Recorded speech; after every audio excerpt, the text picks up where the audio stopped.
mon travail d'été dans un glacier. Après plusieurs mois de chômage, je commençais sérieusement à m'inquiéter pour ma situation financière. Mes économies diminuaient rapidement. Les factures continuaient d'arriver chaque mois et je passais de plus en plus de temps à consulter les offres d'emploi sur Internet sans obtenir de réponse positive.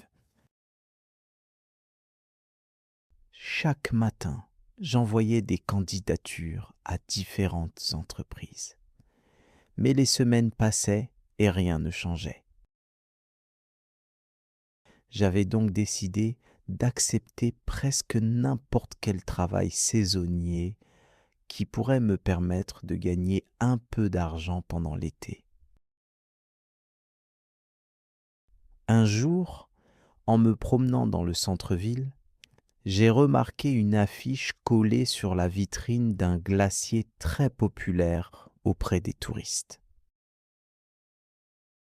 Le panneau indiquait que l'entreprise recherchait plusieurs employés pour la saison estivale.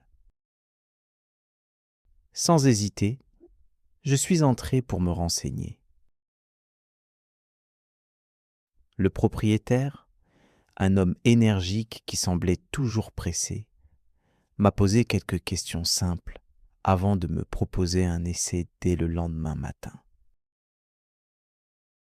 J'étais tellement soulagé de trouver enfin un emploi que j'ai accepté immédiatement. Le lendemain, je suis arrivé très tôt avec l'impression que ce travail serait facile. Dans mon esprit, servir des glaces consistait simplement à remplir un cornet, à le donner au client et à encaisser l'argent. Je pensais sincèrement qu'il était impossible de faire des erreurs dans un glacier. Malheureusement, j'allais découvrir très rapidement que la réalité était beaucoup plus compliquée. Dès l'ouverture du magasin, une longue file de touristes s'est formée devant le comptoir.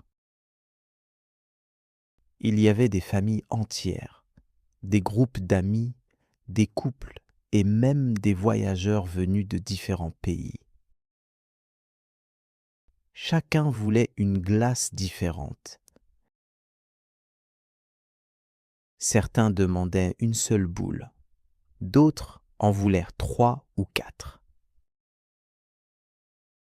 Plusieurs clients souhaitaient mélanger des saveurs dont je n'avais même jamais entendu parler auparavant.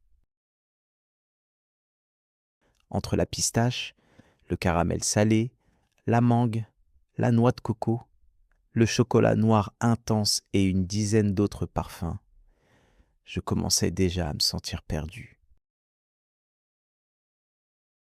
Mon premier véritable problème est arrivé lorsqu'une petite fille a commandé une glace à 2 boules. En essayant de placer la deuxième boule sur la première, j'ai exercé un peu trop de pression et toute la glace est tombée directement sur le sol devant le comptoir. La petite fille m'a regardé avec des yeux immenses, tandis que ses parents tentèrent de cacher leur sourire. Heureusement, le propriétaire a préparé une nouvelle glace gratuitement. Mais il m'a lancé un regard qui signifiait clairement que je devais faire mieux. Quelques heures plus tard, j'ai réussi un autre exploit dont mes collègues se sont moqués pendant plusieurs semaines. Un client m'avait demandé une glace avec beaucoup de crème fouettée. En appuyant sur la machine, j'ai accidentellement produit une quantité énorme de crème qui a recouvert non seulement la glace, mais aussi ma main, mon uniforme et une partie du comptoir. Le client a éclaté de rire, tandis que mes collègues essayaient de prendre des photos pour immortaliser ce moment. Cependant, le plus difficile n'était pas de préparer les glaces.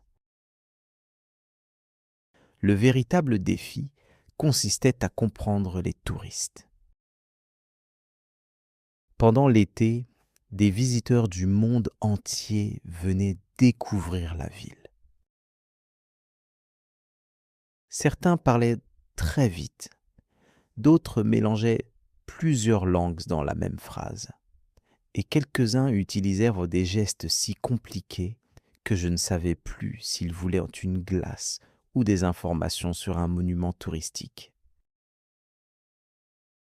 Je me souviens particulièrement d'un homme qui essayait de commander une glace à la fraise.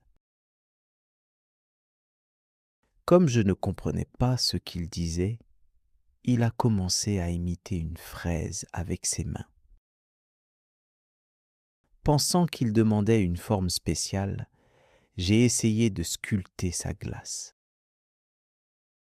Après plusieurs minutes de confusion, nous avons finalement compris le malentendu et nous avons tous les deux éclaté de rire. Les journées étaient longues et parfois épuisantes. Lors des périodes les plus chaudes, la file d'attente pouvait s'étendre jusque dans la rue. Les clients arrivaient sans interruption et nous n'avions presque jamais le temps de nous reposer. Pourtant, malgré la fatigue, l'ambiance restait agréable. Mes collègues étaient sympathiques et trouvèrent toujours un moyen de plaisanter lorsque le travail devenait stressant. Avec le temps, j'ai commencé à développer certaines compétences. J'apprenais à préparer les glaces plus rapidement, à reconnaître les saveurs sans lire les étiquettes et à anticiper les commandes les plus populaires. J'étais même capable de réaliser plusieurs cornets successifs sans faire tomber une seule boule, ce qui représentait déjà une grande victoire pour moi. Lorsque l'été s'est terminé, le nombre de touristes a commencé à diminuer progressivement. Les longues files d'attente ont disparu. Les journées sont devenues plus calmes et le propriétaire nous a finalement réunis pour nous annoncer que la saison touchait à sa fin. Mon contrat n'était prévu que pour 4 mois. Dès le début, je savais donc que cette aventure ne durerait pas éternellement. Malgré cela, lorsque mon dernier jour est arrivé, j'ai ressenti un mélange de tristesse et de fierté. J'avais commencé ce travail comme un chômeur inquiet qui cherchait simplement un moyen de gagner un peu d'argent. 4 mois plus tard, je quittais le glacier avec davantage de confiance en moi, de nouvelles compétences et de nombreux souvenirs amusants. J'avais appris à travailler sous pression, à servir des centaines de clients chaque jour et à garder le sourire même lorsque tout semblait devenir chaotique. Le lendemain de mon dernier jour, je me suis retrouvé de nouveau chez moi à consulter des offres d'emploi sur Internet. Officiellement, j'étais redevenu chômeur. Pourtant, cette fois-ci, je me sentais différent. Je savais que j'étais capable de travailler dur et de m'adapter à des situations difficiles. Même si l'avenir restait incertain, je n'avais plus le même sentiment de découragement qu'avant. Aujourd'hui encore, lorsque je passe devant ce glacier, je repense à cet été avec le sourire. Ce n'était peut-être qu'un simple emploi saisonnier de 4 mois, mais il m'a permis de traverser une période compliquée de ma vie. Et même si je suis redevenu chômeur à la fin du contrat, je sais que cette expérience m'a aidé à avancer et à croire davantage en mes capacités pour trouver la prochaine opportunité.